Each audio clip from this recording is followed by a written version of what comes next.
Hello friends, welcome to my channel YT study.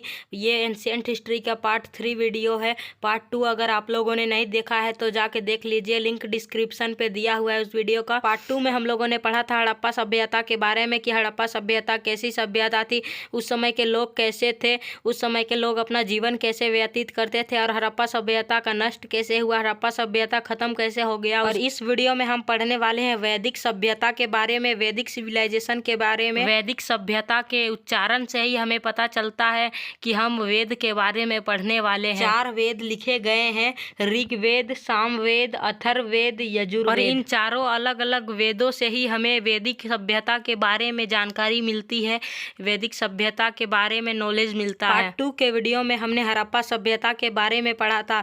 उस video में मैंने आपको बताया था कि हड़प्पा सभ्यता के लोगों का कोई प्रॉपर लैंग्वेज नहीं था, वे लोग का कोई प्रॉपर भाषा नहीं था। वे लोग चित्र बनाकर एक दूसरे को अपना भाव समझाते थे, चित्र बनाकर एक दूसरे से बात करते थे। और ये जो वैदिक सभ्यता है, वैदिक सिविलाइजेशन है, इस सिविलाइजेशन के जो लोग थे इनकी प्रॉपर भाषा थी वो थी संस्कृत। ये लोग संस्कृत भाषा बोलते थे। हड़प्पा सभ्यता के लोग पूजा पाठ वगैरह नहीं करते थे, भगवान को नहीं मानते थे, भगवान के बारे में उन्हें जानकारी नहीं थी। वे लोग पेड़ पौधे, वृक्ष वगैरह, जल वगैरह, भूमि वगैरह को पूजते थे, उन्हीं का वे लोग पूजा पाठ करते थे। और ये जो वैदिक सभ्यता है, इस सभ्यता के लोग हवन वगैरह करने लग गए थे, पूजा पाठ वगैरह करने लग गए थे, भगवान को मानने लग गए थे, भगवान के बारे में जानकारी इन्हें मिल चुकी थी। वैदिक सिविलाइजेशन 1500 से लेकर 600 BC तक चला था। ये सभ्यता लगभग 3523 ईयर्स पहले की बात है। अगर आप लोगों को AD और BC के डिफरेंस के बारे में नहीं पता है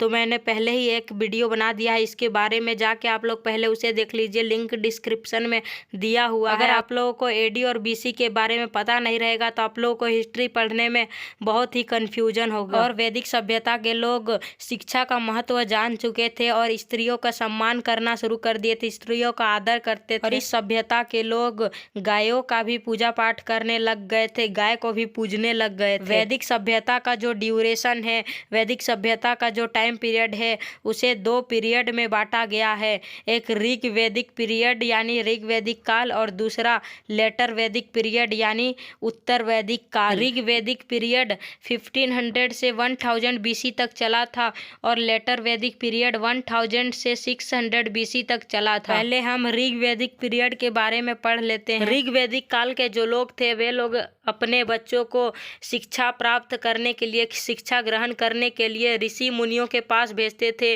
गुरुओं के पास भेजते थे ताकि वे लोग शिक्षा ग्रहण कर सके। और इस समय के लोग स्त्रियों का बहुत ही सम्मान करते थे, उनका आदर करते थे और गायों का पूजा पाठ करने लग गए थे। गाय को बहुत पूजते थे इस समय के लोग और अनाज वगैरह का उत्पादन भी भरपूर मात्रा में करते थे इस समय के लोग। और इस समय के लोग 3 भगवान का पूजा पाठ सबसे ज़्यादा करते थे, सबसे ज़्यादा इन 3 भगवान को मानते थे, जिसमें से है अग्निदेव, इंद्रदेव और वरुण देव। और मैंने आप लोग को वीडियो के शुरुआत में ही बताया था कि वैदिक सभ्यता में 4 वेद लिखे गए थे। उन चारों वेदों से ही हमें वैदिक एज के बारे में जानकारी मिलती है, उनके बारे में नॉलेज मिलता है। वेद हमें अधिकतर संस्कृत भाषा में लिखे हुए मिले हैं। उस समय के लोग अधिकतर संस्कृत भाषा में वेद लिखे थे। वेद कुछ ऐसे पन्नों में लिखे गए थे, संस्कृत भाषा में लिखे गए थे। 4 वेद लिखे गए थे, जिसमें से पहला है ऋग्वेद, दूसरा है सामवेद, तीसरा अथर्ववेद और चौथा यजुर्वेद।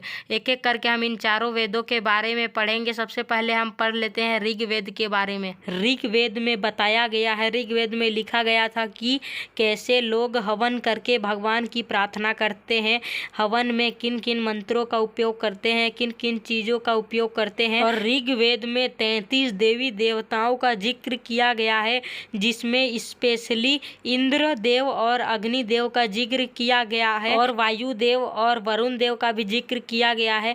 इन चारों देवताओं का जिक्र सबसे ज़्यादा किया गया है, इंद्र, अग्नि, वरुण और वायुदेव। उसके बाद है सामवेद। सामवेद के नाम से ही पता चलता है, साम यानी संगीत, साम का मतलब होता है संगीत। सामवेद में संगीत का जिक्र किया गया है। सामवेद में संगीत के बारे में लिखा गया था, जो अभी हम हम गाना वगैरह सुनते हैं, संगीत वगैरह सुनते हैं, वो सामवेद की ही देन है। संगीत के बारे में सारी जानकारियाँ हमें सामवेद में ही देखने को मिलती है। सामवेद में ही लिखा गया था संगीत के बारे में। सामवेद के बाद है अथर्ववेद। तंत्र मंत्र जादू टोना आदि का वर्णन अथर्ववेद में ही किया गया है, यानी कि तंत्र मंत्र जादू टोना आदि चीज़ों का जानकारी हमें अथर्ववेद में ही मिलता है। अथर्ववेद में ही ये सारी चीज़ें लिखे गए थे। और भी चीज़ें हैं जैसे कि आयुर्वेद। आयुर्वेद की जानकारी भी हमें अथर्ववेद से ही मिलती है। और आखिरी में है यजुर्वेद।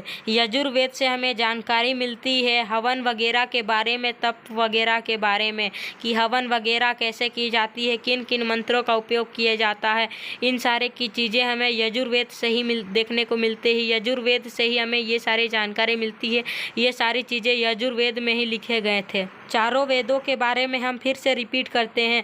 ऋग्वेद से हमें जानकारी मिलती है भगवान की आराधना किस तरह से की जाती है, उसकी प्रार्थना में किस किस चीज़ों का, किन किन मंत्रों का उपयोग किया जाता है। और सामवेद से हमें संगीत के बारे में पता चलता है, संगीत सामवेद की ही देन है। और अथर्ववेद से हमें तंत्र मंत्र जादू टोना आयुर्वेद और भी अन्य चीज़ों की जानकारी मिलती है अथर्ववेद से। और यजुर्वेद से हमें हवन वगैरह, तप वगैरह के बारे में पता चलता है, उनके मंत्रों के बारे में पता चलता है। और 33 देवी देवताओं का जिक्र ऋग्वेद में किया गया है। ऋग्वेद में बताया गया है उन 33 देवी देवताओं के बारे में, उन 33 भगवानों के बारे में। उनमें से स्पेशली 4 देवी देवताओं का जिक्र किया गया है, इंद्र देव का, अग्नि देव का, वायु देव का और वरुण देव का। इन चारों देवी देवताओं का, इन चारों भगवान का जिक्र सबसे ज़्यादा किया गया है ऋग्वेद में। ऋग्वेदिक पीरियड और लेटर वैदिक पीरियड में से हमने ऋग्वेदिक पीरियड पढ़ लिया, जिसमें हमने पढ़ा 4 वेद के बारे में, ऋग्वेद, सामवेद, अथर्ववेद और यजुर्वेद के बारे में। ऋग्वेदिक पीरियड 1500 से 1000 BC तक चला था। अब हम पढ़ने वाले हैं लेटर वैदिक पीरियड, मतलब उत्तर वैदिक काल, जो कि 1000 से 600 BC तक चला था। लेटर वैदिक पीरियड को हिंदी में उत्तर वैदिक काल कहा जाता है और लेटर वैदिक पीरियड को आयरन एज भी कहा जाता है, क्योंकि इस समय लोहे का इस्तेमाल होना शुरू हो गया था। लोहे का इस्तेमाल लोग ज़्यादा करते थे इस समय पे। खोज करने पे कुछ लोहे के हथियार वगैरह मिले, कुछ लोहे के कुल्हाड़ियाँ वगैरह मिली, कुछ लोहे के नुकीले हथियार, औजार वगैरह मिली। उन्हें आर्कियोलॉजिस्ट्स ने डिकोड किया और पता लगाया कि ये कुल्हाड़ियाँ कितने हजार साल पहले की है। तब जाके पता चला कि उत्तर वैदिक काल के समय पे लोहे का इस्तेमाल होना शुरू हुआ था। उत्तर वैदिक काल के लोगों ने लोहे का उपयोग सबसे ज़्यादा किया था, लोहे का खोज किया था। और उत्तर वैदिक काल के समय पे ही लोग 4 कैटेगरीज में बट गए थे। उस समय के लोग 4 कैटेगरीज में बट गए थे, ब्राह्मण, क्षत्रिय, वैश्य और शूद्र। और उत्तर वैदिक काल के समय यानी लेटर वैदिक पीरियड के समय इन 3 भगवान का जिक्र सबसे ज़्यादा किया गया है, विष्णु भगवान, शिव भगवान और ब्रह्मा भगवान। ऋग्वेदिक पीरियड के टाइम पे यानी ऋग्वेदिक काल के समय पे 3 भगवान का, 3 देवी देवताओं का जिक्र सबसे ज़्यादा किया गया था, इंद्र देव, अग्नि देव और वरुण देव। वायु देव का भी जिक्र किया गया था, पर वायु देव का उतना जिक्र नहीं मिला था जितना कि इन 3 देवी देवताओं का, इंद्र देव, अग्नि देव और वरुण देव। पर उत्तर वैदिक काल आते आते और 3 भगवान का जिक्र सबसे ज़्यादा होने लगा, विष्णु भगवान, शिव भगवान और ब्रह्मदेव का। और उत्तर वैदिक काल के समय पे, लेटर वैदिक पीरियड के समय पे स्त्रियों का उतना सम्मान नहीं होता था जितना कि ऋग्वेदिक काल के समय पे होता था, ऋग्वेदिक पीरियड के समय पे होता था। इस काल में स्त्रियों को उतना ज़्यादा सम्मान नहीं दिया जाता था, उतना ज़्यादा इज्जत स्त्रियों को नहीं मिल पाता था। और इस समय भी, लेटर वैदिक पीरियड के समय भी अनाज का उत्पादन बहुत ज़्यादा मात्रा में हुआ करता था। और इस समय पहले के मुकाबले और भी अन्य फसलों का उत्पादन किया जाने लगा। और लेटर वैदिक पीरियड के टाइम पे, उत्तर वैदिक काल के समय पे 8 अलग अलग तरह के विवाह उत्पन्न हो गए। अभी भी भारत के कई कोने पे अलग अलग 8 तरह के विवाह होते हैं। अभी जो 8 तरह के विवाह होते हैं भारत के अलग अलग कोने में, ये सारे विवाह उत्तर वैदिक काल के समय से ही चलते आ रहे हैं। और इसी काल के समय पे, इसी पीरियड के समय पे दहेज प्रथा भी शुरू हो गई। अभी जैसे दहेज लेके दे के शादी वगैरह होती है, विवाह वगैरह होता है, वैसे ही उत्तर वैदिक वैदिक काल से ही शादी वगैरह दहेज ले दे के होते हैं, विवाह वगैरह दहेज ले दे के होते हैं। उत्तर वैदिक काल के समय से ही ऐसा चलता आ रहा है, दहेज प्रथा चलता आ रहा है। 10 मिनट के वीडियो में ही हमने वैदिक सिविलाइजेशन पूरा पढ़ लिया, पूरा कवर कर लिया, वैदिक एज के बारे में पूरा समझ लिए। होप करता हूँ आपको भी समझ आ गया होगा। आप लोगों ने अभी तक अगर वीडियो देखा है और लाइक नहीं किया है तो जल्दी से इस वीडियो को एक लाइक और चैनल को सब्सक्राइब करके बेल वाले आइकन को ऑल पे सेट कर दीजिए, ताकि आपको एंशिएंट हिस्ट्री के आने वाले पार्ट का नोटिफिकेशन आपको जल्दी मिल जाए और आप लोग उस पार्ट को भी पूरा अच्छा से समझ लो, उस पार्ट के वीडियो को भी देख लो। एंशिएंट हिस्ट्री के पार्ट 4 के वीडियो में हम कवर करने वाले हैं वैदिक सिविलाइजेशन के बाद क्या क्या हुआ, इन सब के बारे में हम एंशिएंट हिस्ट्री के पार्ट 4 के वीडियो में कवर करेंगे। सब्सक्राइब कर लीजिए इस चैनल को और बेल वाले आइकन को ऑल पे सेट कर दीजिए, ताकि आप लोग को पार्ट 4 का नोटिफिकेशन मिल सके और आप लोग उस वीडियो को देख पाओ और सारी जानकारियां ले पाओ, सारी जानकारियां समझ पाओ। इस वीडियो में यहीं तक थे, मिलते हैं नेक्स्ट वीडियो में, तब तक के लिए बाय बाय।